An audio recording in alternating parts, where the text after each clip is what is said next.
Ayun, magandang araw, no? Grabe.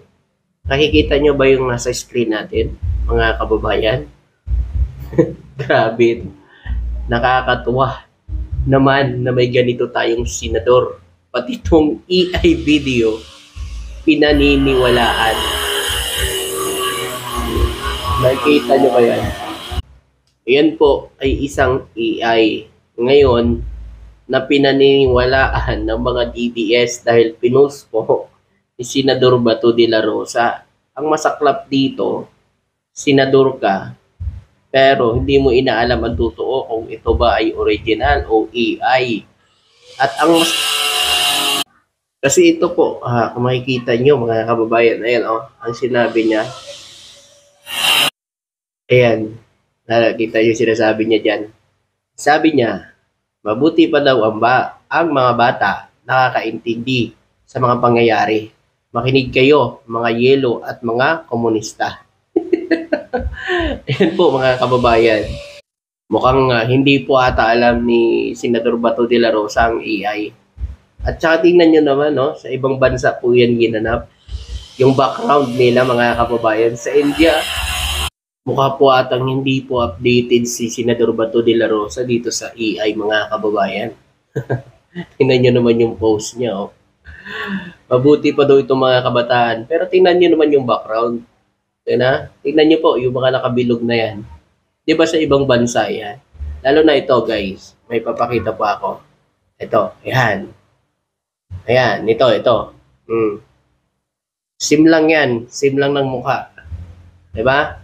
Sim lang yan. O play natin.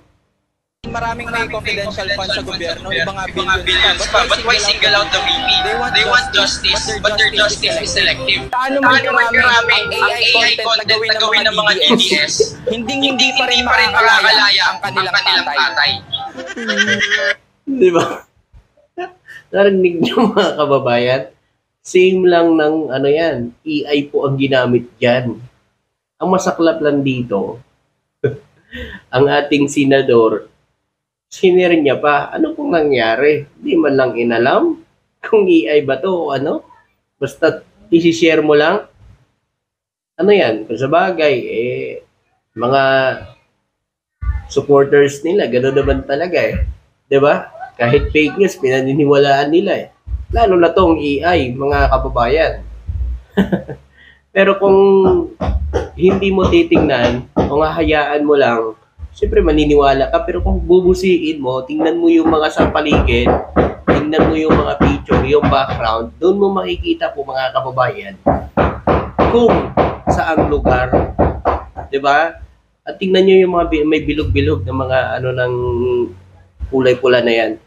Yan, makikita nyo po sa ibang bansa yan. Ano nangyari kay Senador Bato de la Rosa? Mga kababayan. Di ba? Okay, ano masasabi nyo? Senador natin yan. Di ba? Ano nangyari dyan? Parang totoo talaga yung sinasabi ni Senador Ping Lacson at saka ni Tito Soto. Walang alam O ito pa mga kababayan, may isi-share pa ako rito sa inyo. Ito. Sana ba yun? Ito naman sabi ni BBM. Ito, patungkol naman ito sa impeachment. Kasi nisisi ng mga DDS na naman ang ating Pangulo na nangingialam daw o kahit yung mga nagrarally, pinapakialaman daw sila ni BBM kaya hindi matuloy-tuloy. Alam nyo, sabi nga ni Jose Castro, wala nang ano yung Pangulo dyan. Ibinigay niya na sa mga senador yan. Senador na ang bahala dyan. Kung ano man ang naging desisyon ng mga senador, pananagutan nila yan. Diba? Wala na pong, kumbaga wala na pakialam ang Pangulo natin dyan sa impeachment. Diba? O ito, ang sinabi ng Pangulo. Bukas si Pangulong Marcos na mamamagitan, ngunit hindi sa impeachment. So, ang sinasabi ng Pangulo, kasi nga, di ba, nagkakagulo ang Senate at ang Kongreso. Di ba? So, bukas ang Pangulo natin para magpagitna sa dalawang sa dalawa, sa Senado at Kongreso. So bukas po ang ating Pangulong Bongbong Marcos sa kanila. 'Di ba? Yun nga lang, siyempre, mga kababayan, ginagawang issue ng mga DDS, so daw si BBM nangingialam, BBM daw may pakala. Eto, sabi ng Pangulo natin, basahin ko lang. Bukas si Pangulong Ferdinand Marcos Jr. na pangasiwaan ang isang dialogo sa pagitan ng Senado at kapulungan ng kinakatawan para resolbahin ang mga panloob na hindi pagkakasundo, ngunit hindi siya makikialam sa impeachment proceeding laban kay VP Sara Duterte, sabi ng Malacanang. Narinig nyo? So hindi ho mangingialam ang Pangulo dyan. Kung ano man po ang naging desisyon ng mga senador, sila ho ang mananagot sa taong bayan. Ngayon, kita nyo, 5 senador lang ang tumayo na ituloy ang impeachment. Yung 18 gustong ibalik sa Kongreso ang impeachment trial. Diba? Ibinalik nila. Bakit? Nandiyan na yan sa kanila. Sabi nga ni Tito Soto Nagpolitiko ka pa. Kung takot ka pala sa kapwa mo politiko, nakakahiya ka. Ganon din si Senador Ping Lacson. Diba? Kasi binuto kayo ng taong bayan dyan para magserbisyo sa bayan. Hindi ho sa mga kapwa nyo politiko. Kung mayroong mga kapwa nyo politiko na akusado, ipakita nyo sa taong bayan na ang serbisyo nyo ay para sa taong bayan, hindi sa samahan yung mga politiko. Ganun yan. Kaya lang kasi, mga kababayan, grabe, no? Sobra na kasi, nakita naman natin kung paano nila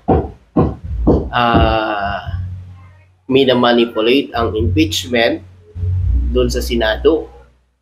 Diba? Kita nyo naman, ginawa ni Amy at ang ginawa ni Joel Villanueva. Tama ba yun, mga kababayan? Habang nagsasalita si Senador Risa Ontiveros, sige, magsalita ka para tumigil siya. Diba? Tama ba yun? Diba?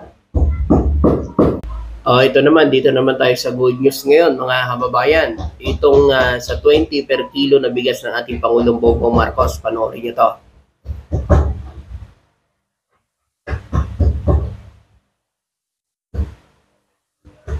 Ayan. Yan, nakikita nyo ba yan, mga kababayan? So, yan po, yung 20 per kilo na bigas ng ating Pangulong Bongbong Marcos. Kung dati, PWD, senior, single mom, ang mga nakakabili ng 20 per kilo na bigas. So, ayan po, naglungsad ang DE at DOLE ng 20 per kilo na bigas para sa mga minimum wage earners.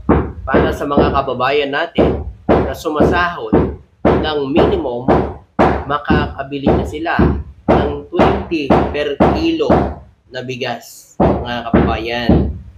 Ito, ang 20 per kilo na bigas, kada kilo ay nag-subsidize ng bigas ang gobyerno ay maaari ngayon mapakinabangan ng mga minimum o sumasahod ng minimum wage earner habang inilulunsad ng Department of Agriculture at Department of Labor Employment.